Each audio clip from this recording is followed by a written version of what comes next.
राजा भैया की सियासी इंजीनियरिंग सरकार के एक मुद्दे से इंस्पायर तो एक मुद्दे पर फायर। योगी को राजा भैया ने कहा कि इस मुगालते में आप ना रहें तो अखिलेश को आप सोच से बाहर तो निकलिए। जिसने भी राजा भैया की बात सुनी उसने यही कहा, ये क्या बात हुई, बताइए तो आप किसके साथ हैं। यूपी में विधानसभा का बजट सत्र चल रहा है, कोई योगी सरकार के साथ चल रहा है तो कोई खिलाफ चल रहा है। लेकिन जनसत्ता दल के नेता रघुराज प्रताप सिंह उर्फ राजा भैया किसके साथ चल रहे हैं, इसे समझने का प्रयास शायद मुख्यमंत्री योगी आदित्यनाथ भी कर रहे होंगे और नेता प्रतिपक्ष अखिलेश यादव भी कर रहे होंगे। योगी सोच रहे होंगे अब तक तो राजा भैया अपने साथ थे, फिर यूं अचानक से इशारों ही इशारों में सुलझे के साथ उलझी हुई बात क्यों कर रहे हैं। तो सपा अध्यक्ष अखिलेश यादव भी सोच रहे होंगे, अरे क्या अपनी बात में बड़ाई के साथ सरकार के कामकाज की बुराई को क्यों शामिल किया। एक तरफ सरकार की पीठ थपथपा रहे हैं तो दूसरी ओर सरकार की पीठ पर हाथ रखकर ये क्यों कह रहे हैं, हुजूर कुछ तो कीजिए वरना कुछ गलत संदेश चला जाएगा। अखिलेश को समझ नहीं आ रहा होगा सरकार को क्यों राजा भैया बता रहे हैं, आप भ्रम में हैं और बता रहे हैं तो विपक्ष पर लगे हाथ निशाना क्यों साध दिया। चलिए राजा भैया ने आखिर बजट सत्र में अपने अभिभाषण में सरकार के कामकाज की बड़ाई और बुराई क्या की, योगी और अखिलेश को नसीहत क्या दी, बताते हैं। राजा भैया ने सरकार की पीठ थपथपाई। राजा भैया ने सदन में यह भी कहा कि यूपी की कानून व्यवस्था ऐसी है कि सरकार की तारीफ यूपी के बाहर भी होती है। राजा भैया ने योगी सरकार को आईना दिखाया। यूपी में खराब सड़कों की हालत पर भी राजा भैया ने सवाल उठाए। सदन में राजा भैया ने कहा कि प्रदेश में सड़कों की हालत विशेषकर ग्रामीण क्षेत्रों में वैसी नहीं है जैसी सरकार दावा करती है। भारत गांवों का देश है और यहाँ देश की आत्मा रहती है, पर इन गांवों की सड़कें गड्ढा मुक्त नहीं है। लेकिन कहीं ऐसा तो नहीं है कि एक्सप्रेस वे के चक्कर में हम गांव की सड़कों को भूल गए हैं। आज ग्रामीण सड़कों का जो हाल, जो गड्ढे हैं, क्या ऐसा तो नहीं कि उस ओर हमारा ध्यान नहीं जा रहा है।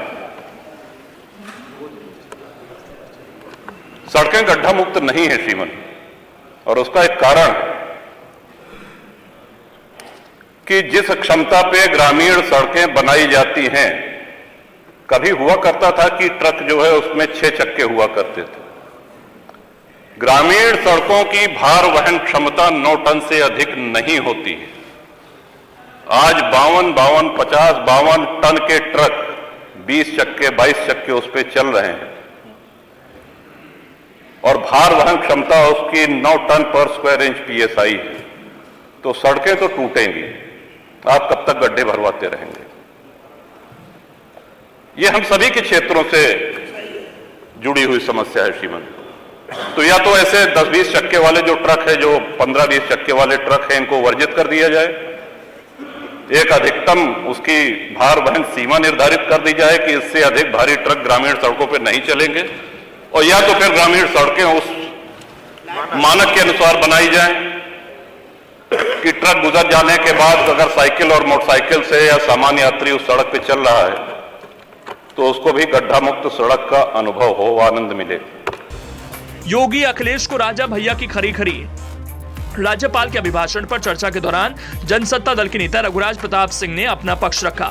सरकार और विपक्ष की चर्चा करते हुए रघुराज प्रताप ने यहां पर कहा, कोई सरकार इतनी अच्छी नहीं होती जितनी की सरकार उसकी तारीफ करती है, वहीं सरकार उतनी खराब भी नहीं होती जितना विपक्ष बताता है। ये कहना चाहता हूं कि सरकारें न इतनी अच्छी होती हैं जितना सत्ता पक्ष कहता है, और सरकारें न इतनी बुरी होती हैं जितना विपक्ष बताता है। और हम यहां जो भी बोलते हैं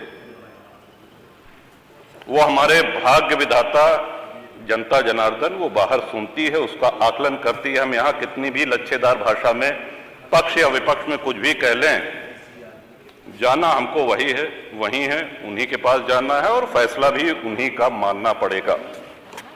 आए दिन माननीय विधायकों के ऊपर मुकदमे कायम हो रहे हैं और अक्सर धरना प्रदर्शन। यहां पे जो लोग भी बैठे हैं, किसी के दल और किसी के व्यक्तिगत, उनके सार्वजनिक जीवन में कभी ऐसा अवसर ना आया होगा कि उन्होंने धरना प्रदर्शन न किया हो। और जब तक लोकतंत्र रहेगा तब तक ये होता रहेगा। तोड़ फोड़ की उससे हम सहमत नहीं हैं, हम हिंसा से भी सहमत नहीं हैं। लेकिन बहुत से ऐसे माननीय विधायक हैं जिनके ऊपर धरना प्रदर्शन, शांतिपूर्ण धरना प्रदर्शन के कारण मुकदमे कायम हुए हैं और आज भी हैं। उनको MP MLA कोर्ट जाना पड़ रहा है।